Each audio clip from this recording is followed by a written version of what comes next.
जय मूल निवासी सर, एक बार अपना परिचय दे दीजिए। मैं गिरिडीह जिला पिछड़ा व राष्ट्रीय पिछड़ा वर्ग मोर्चा का जिलाध्यक्ष सुरेंद्र प्रसाद कुशवाहा हूँ और अभी आज मैं उस 12वीं भारत मुक्ति मोर्चा के अधिवेशन में शिरकत कर रहा हूँ। आप क्या जानना चाहते हैं? आप राष्ट्रीय पिछड़ा वर्ग मोर्चा के पदाधिकारी हैं और राष्ट्रीय पिछड़ा वर्ग मोर्चा एक बहुत बड़ा मुद्दा उठा रहा है, जातिगत जनगणना का। जी, आपको क्या लगता है जिजातिगत जनगणना से ओबीसी को क्या फायदे हो सकते हैं?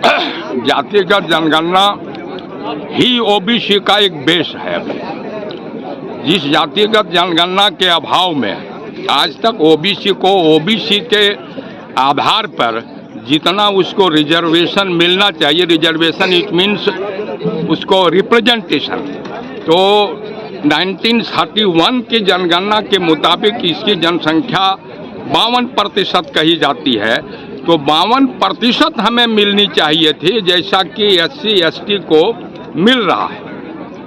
और उसके सिर्फ जनगणना के आधार पर का आधार नहीं रहने के कारण, डाटा नहीं रहने के कारण आज ओबीसी को 52% रिजर्वेशन नहीं मिल रहा है। सर, राष्ट्रीय पिछड़ा वर्ग मोर्चा ने ओबीसी की जाति आधारित जनगणना को लेकर आंदोलन किए हैं और बड़े पैमाने पर भारत बंद का भी आंदोलन किया। उसके बावजूद भी अभी तक वो गिनती करवाने के लिए तैयार नहीं है, इसलिए कि ये सरकार जो चल रही है, माननीय नरेंद्र मोदी जी की सरकार खुद को ओबीसी जरूर मानते हैं, मगर ये नागपुर से चला करती है, जिसके विरोध में हम लोगों ने वहाँ घेराव का वो प्रोटेस्ट मार्च निकाला था और उसके आधार पर, उसके कहने पर ये ओबीसी की जनगणना नहीं कराना चाहती, क्योंकि जानती है कि ओबीसी की जनगणना कराना माने इस भारत की पूरी पोल पट्टी खोल जाना है। आज तक हमें जो अधिकार वंचित रखा गया है और हमारे हक पर, हमारे टोटल हक पर हमारी हकमारी इन ब्राह्मणों के द्वारा जो की जा रही है, उसका कारण एकमात्र है जनगणना का नहीं होना। और इसकी शुरुआत अपने देश के पूर्व प्रधानमंत्री माननीय समाजवादी अपने को कहने वाले माननीय जवाहरलाल नेहरू जी के द्वारा ये शुरू किया गया मामला है। तो क्यों चाहेंगे ये लोग?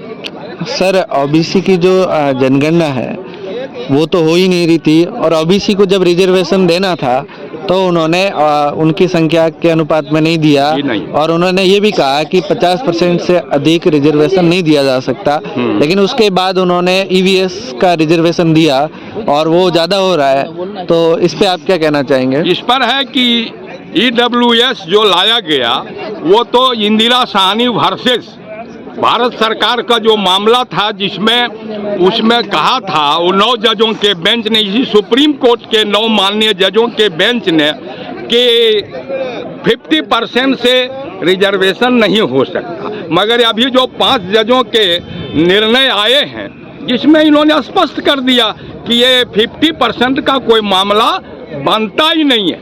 50% से मोर देन 50% रिजर्वेशन किया जा सकता है, तो इसके आधार पर हमारे लिए क्यों नहीं 52% किया जा सकता? ये तो मामला टूट चुका है। सुप्रीम कोर्ट अपने मामले को खुद ही, अपने निर्णय को खुद ही निरस्त कर रही है। इसलिए हमें ये जातिगत जनगणना करा करके और हमारा जो हक हिस्सा इस देश में बनता है वो हमें मिलना चाहिए।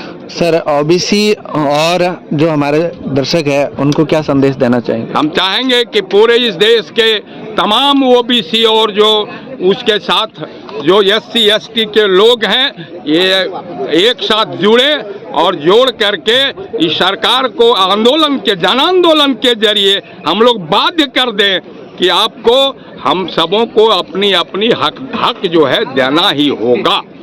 जो हक हमारे खुद कुछ 3.5% वाले ये अकेले, चाहे वो आपको इसमें कार्यपालिका में हो, विधायिका में हो या जुडिशरी में हो, सब जगह हमारी हकमारी की जा रही है। इस बात को आज सारे देश के लोग, सभी SC ST OBC और माइनॉरिटी के लोग समझ रहे हैं कि हमारे हक को कौन खा रहा है। तो ये तो मामला अब खुल चुका है और एक दिन न एक दिन निश्चित रूप से सरकार को मानने को बाध्य होना पड़ेगा, वरना जन आंदोलन पड़ेगा। हमारे माननीय महानायक जो केंद्रीय नेतृत्व है मामन मेश्राम साहब, उन्होंने तो घोषणा कर रखी है कि 10 वर्षों में हम 20 बार भारत बंद करेंगे। और जब जब भारत बंद की इनकी ओर से सूचना होगी पूरा देश भारत बंद होगा। अभी तो थोड़ा स्थिरता से हो रहा है, वरना वो भारत बंद होगा कि आपको कहीं से कहीं 1 मिनट जाने का मौका नहीं देने वाले हैं। बहुत बहुत धन्यवाद मूल निवासी दस्तक से बात बहुत करने के बहुत धन्यवाद आपको भी। मैं अपने इस मूल निवासी दस्तक जो आप सोशल मीडिया चलाते हैं, मैं तो आपका सब्सक्राइबर भी हूं और Thank you, मैं sir. चाहता हूं कि आप लोग इसी तरह से मूल निवासियों की समस्याओं को, बहुजन समस्याओं को आप अधिक से अधिक बढ़ाएं। मैं आपको बहुत बहुत धन्यवाद देता हूं। जय मूल निवासी।